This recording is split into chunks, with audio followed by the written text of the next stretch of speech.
Hello friends and students, अपने पिछले video में हमने शैवालों के सामान्य लक्षण या जनरल कैरेक्टरिस्टिक्स ऑफ एल्गी के बारे में पढ़ा था। अपने इस वीडियो में हम लोग क्लासिफिकेशन ऑफ एल्गी के बारे में पढ़ेंगे। देखिए, जो भी कोई भी प्लांट ग्रुप ऑफ प्लांट्स होता है, रिसर्च करने वाले लोग या उस एरिया उस प्लांट के बारे में स्टडी करने वाले लोग उसका क्लासिफिकेशन देते हैं। और वो अलग अलग साइंटिस्ट जो होते हैं उन्होंने अलग अलग क्लासिफिकेशंस दिए। जैसे कि फ्रिश ने दिया था क्लासिफिकेशन, उससे पहले भी जो पुराने लोग थे उन्होंने 4 क्लासेस के अंदर इनको बांटा। उसके बाद में और एल्गा के ऊपर स्टडीज़ हुई, क्लासिफिकेशन फिर आगे बढ़ता चला गया, कुछ मॉडर्न क्लासिफिकेशंस दिए गए, तो उनके बारे में हम लोग स्टडी करेंगे। मोटा मोटा एल्गा को किन किन क्लासेस के अंदर बांटा गया है वो सब हम आज पढ़ने जा रहे हैं। पहले क्या था कि एल्गी में एक बहुत इम्पॉर्टेंट जो कैरेक्टरिस्टिक थी वो था उसका पिगमेंट या उसके जो वर्णक थे, वो सबसे ज़्यादा मुख्य लक्षण माना जाता था। और क्लोरोफिल के कारण ये सारे के सारे एल्गी ऑटोट्रॉफिक होते थे। और फिर उन्होंने इस पिगमेंट के बेसिस पर 4 क्लासेस में बांटा था: Cyanophyceae, Chlorophyceae, Phaeophyceae and Rhodophyceae. Cyanophyceae के अंदर ब्लू ग्रीन एल्गी आती थी, क्लोरोफाइसी में हरित शैवाल आते थे, फियोफाइसी में भूरे शैवाल आते थे और रोडोफाइसी में रेड एल्गी आती थी। लेकिन बाद में 20वीं शताब्दी के बाद शैवालों के अंदर काफ़ी स्टडी की गई, उनकी संरचना, उनके जनन, उनकी जैविक प्रक्रियाओं के बारे में विस्तार से अध्ययन किया गया। और इस शताब्दी में फिर बहुत सारे वर्गीकरण पद्धतियाँ दी गई। अब कौन कौन से कैरेक्टर्स थे जिनके आधार पर एल्गा को क्लासिफाई किया गया? पहली चीज़ है nature and properties of the pigment. किस तरीके का पिगमेंट है? फोटोसिंथेटिक पिगमेंट है। फिर रिजर्व फूड किस फॉर्म में है? Chemistry of reserve food products. Then the morphology of the flagella. Flagella किस तरीके के, कहाँ पे स्थित है? Whether they are present on the anterior side और द पोस्टीरियर साइड, और whether they are of whiplash type और टिंसल टाइप। ठीक है, so morphology of the flagella. Then the morphology of the cells कैसी हैं या थैलस कैसा है? वेदर दे आर यूनिसेलुलर और multi cellular. If they are multicellular, then whether they are filamentous, whether the filaments are branched or unbranched, whether it is colonial, whether it is palmolite. So depending upon the morphology of the cells and the thallus organization, उनको classify किया गया। Then दी life history, reproductive structures कौन से बनते हैं, methods of reproduction क्या है, then दी storage food substances क्या हैं, कशाबिकाओं की संख्या क्या है, स्थिति क्या है, और सेल वॉल का कंपोजिशन क्या है। तो whether the cells are prokaryotic और दी यूकैरियोटिक सेल। तो ये कुछ कैरेक्टर्स थे जिनके बेसिस पर क्लासिफिकेशन एल्गा का दिया गया।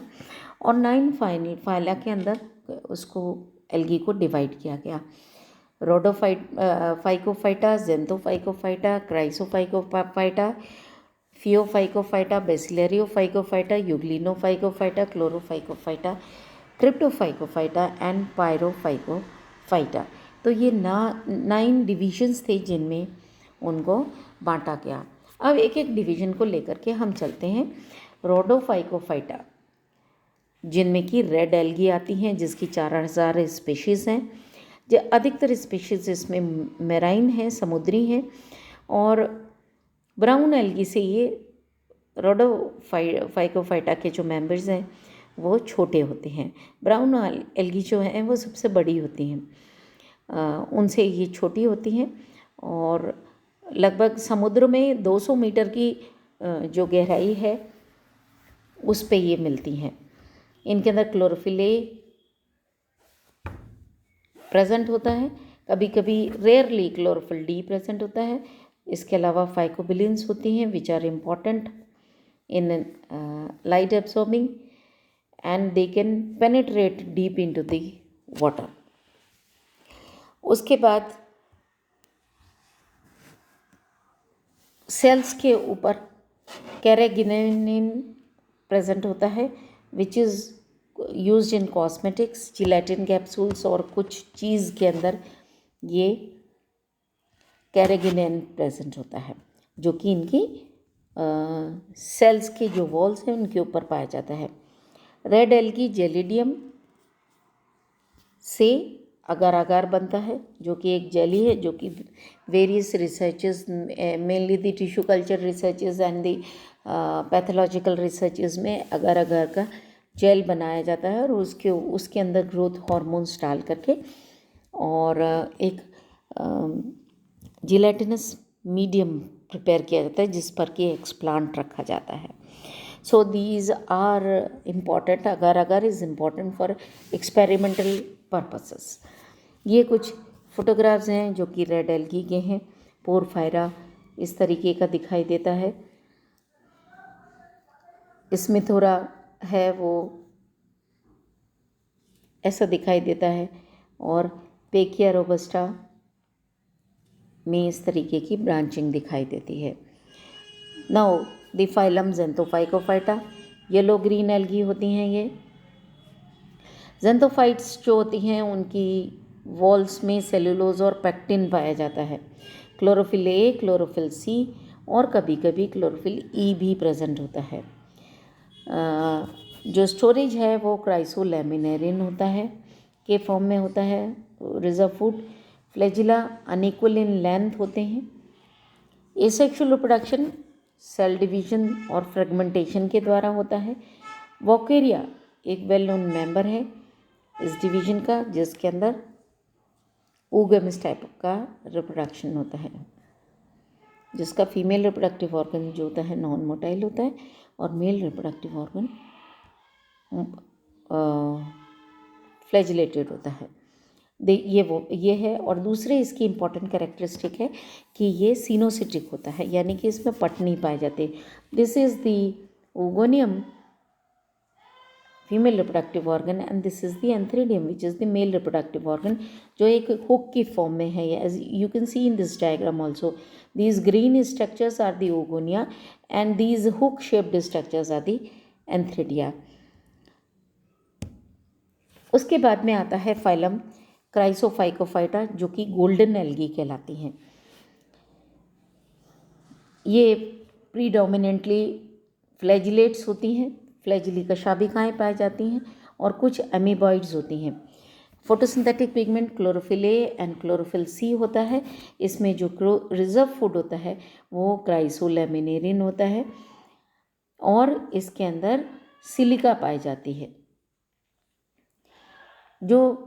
ये जो कैरेक्टरिस्टिक कलर है वो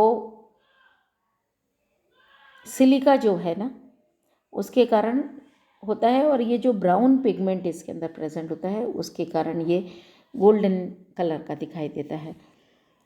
रिप्रोडक्शन एसेक्सुअल होता है लेकिन कई बार आइसोगैमस कंडीशन इसके अंदर पाई जाती है। ये golden brown algae as you can see in the diagram it is golden brown in colour. उसके बाद में आता है फियोफाइकोफाइटा। फियोफाइकोफाइटा की 1500 स्पीशीज़ होती हैं और इनको हम ब्राउन एल्गी कहते हैं। These are called as brown algae. Mostly समुद्री होती हैं ये और सीवीड्स इसमें इंक्लूडेड होते हैं। मल्टीसेलुलर और लार्ज एल्गी होती हैं और इतनी लंबी होती हैं कि 147 फीट तक ये लंबी हो सकती हैं। इंडिविजुअल एल्गी जो होती हैं वो 100 मीटर तक लंबाई में हो सकती हैं।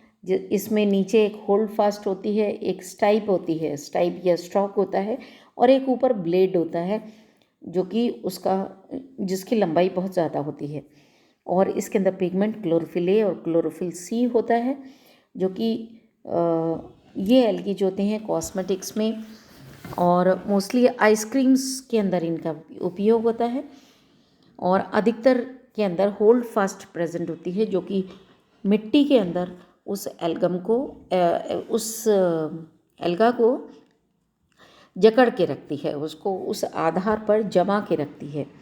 और इसके अंदर एयर ब्लैडर्स होते हैं जो कि इसको बायोंसी प्रदान करते हैं, वो जिसके कारण वो समुद्र के अंदर वो तैरती रहती है ऊपर वाले पोर्शन में। तो नीचे तो होल्ड फास्ट है जो कि मिट्टी के अंदर उसको जकड़ के रखा है, उसके आधार पे जकड़ के रखा है, और बिकॉज ऑफ द बायोंसी और द ब्लैडर्स उसका जो ऊपर वाला जो पोर्शन है, जो ब्लेड वाला पोर्शन है, वो तैरता रहता है। This is a brown algae, Fucus है। और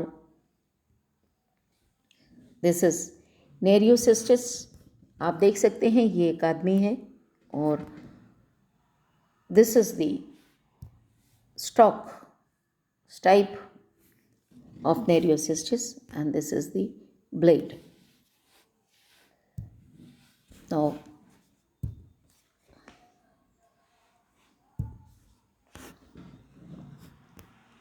उसके बाद आती है बेसिलेरियो फाइकोफाइटा, जिसमें कि डायटम्स आते हैं। डायटम्स क्या होता है कि जैसे दो पेट्री प्लेट्स होती हैं, एक के ऊपर एक हम ढक सकते हैं। ट्विन पेट्री प्लेट्स जो होती हैं, एक हाफ, दो हाफ्स का बना हुआ होता है, एक हाफ के ऊपर दूसरा हाफ आता है, ऐसे एक राउंड सी स्ट्रक्चर जिसका एक हाफ नीचे की तरफ है, और उसको ढकते हुए दूसरा हाफ जो कि स्लाइटली बड़ा होता है वो उसके ऊपर होता है। They are generally unicellular. और ये डायटम्स जो होती हैं ये अधिकतर एक्वेटिक एनिमल्स को फूड प्रोवाइड करता है। इसके अंदर क्लोरोफिल ए और क्लोरोफिल सी पाया जाता है।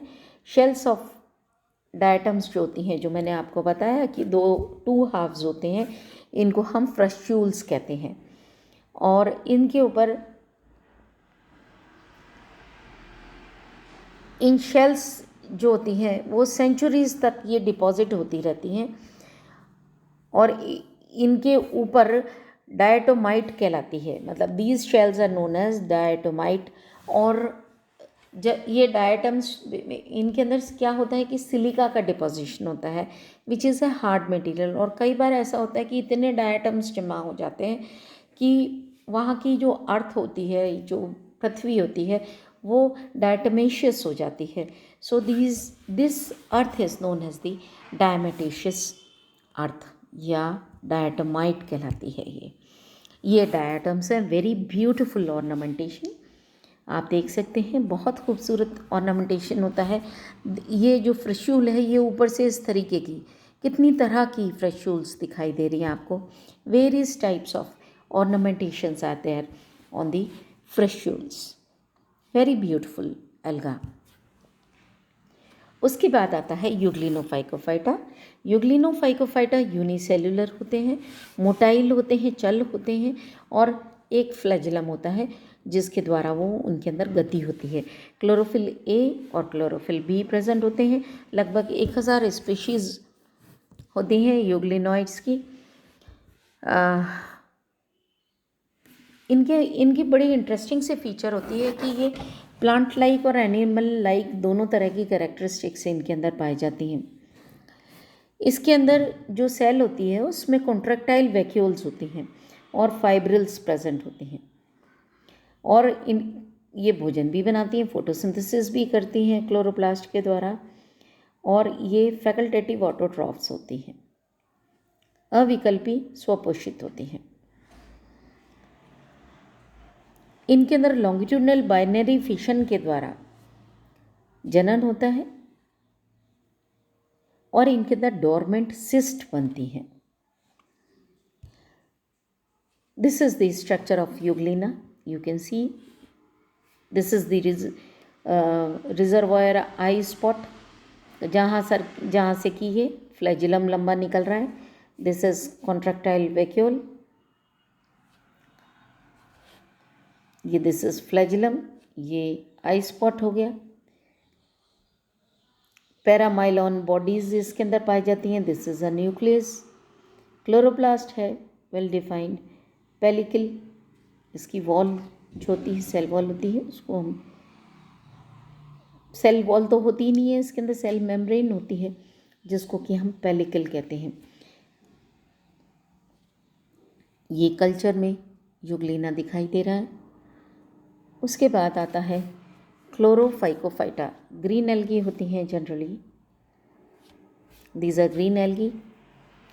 7000 डाइवर्स स्पीशीज़ होती हैं इसमें, और एक क्लोरोप्लास्ट होता है हर सेल में, और उसमें क्लोरोप्लास्ट में पायरेनॉइड्स होते हैं जहाँ पर कि फोटोसिंथेसिस की प्रक्रिया होती है।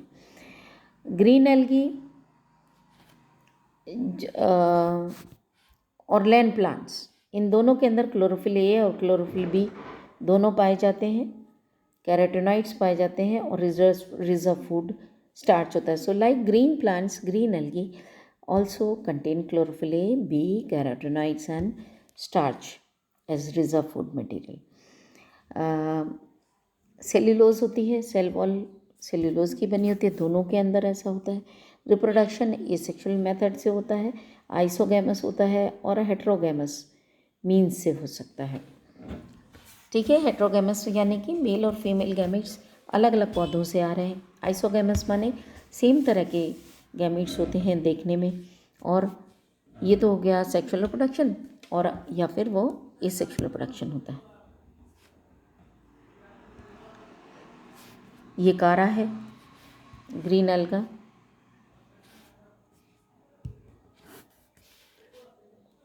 दिस इज कारा, दिस इज अल्वा।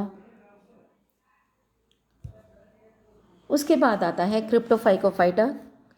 क्रिप्टोमोनाड्स जो होते हैं बाइफ्लैजिलेट ऑर्गेनिजम्स होते हैं।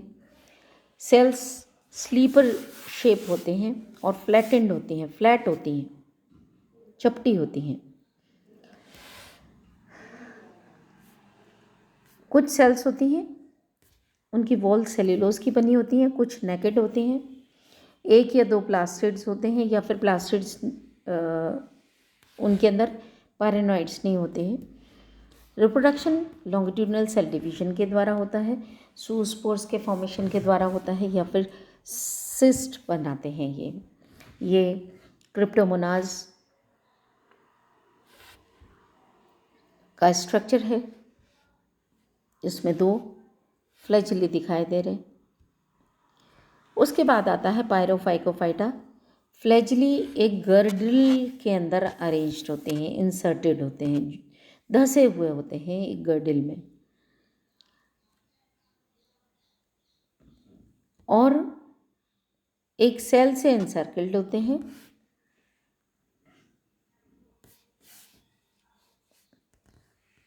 अधिकतर के अंदर प्लाज्मा लेमा पाई जाती है। वॉल सेल्यूलोज की बनी हुई होती है। कई सारे जो पायरोफाइकोफाइटा के मेंबर्स होते हैं उसमें सेल्यूलोज प्लेट्स की सीरीज़ पाई जाती हैं प्लाज्मा लेमा में, जिनको कि हम थीकल प्लेट्स कहते हैं। These are called as thecal plates. Dinoflagellates एक डाइवर्स ग्रुप होता है जिसके अंदर बाइफ्लैजिलेटेड यूनिसेलुलर ऑर्गेनिजम्स पाए जाते हैं। बाइफ्लैजिलेटेड एंड यूनिसेलुलर, एक कोशिकीय और द्विकशाभिक ऑर्गेनिजम्स पाए जाते हैं। These are called as dinoflagellates. So this is all about the classification of alga. हर एक डिवीजन को कई सारी क्लासेस के अंदर, फिर उन क्लासेस को कई सारी फैमिलीज़ के अंदर बांटा जाएगा, जो जिनका कि आपको PDF में प्रोवाइड कर दूंगी। Thank you, and this is all for this video.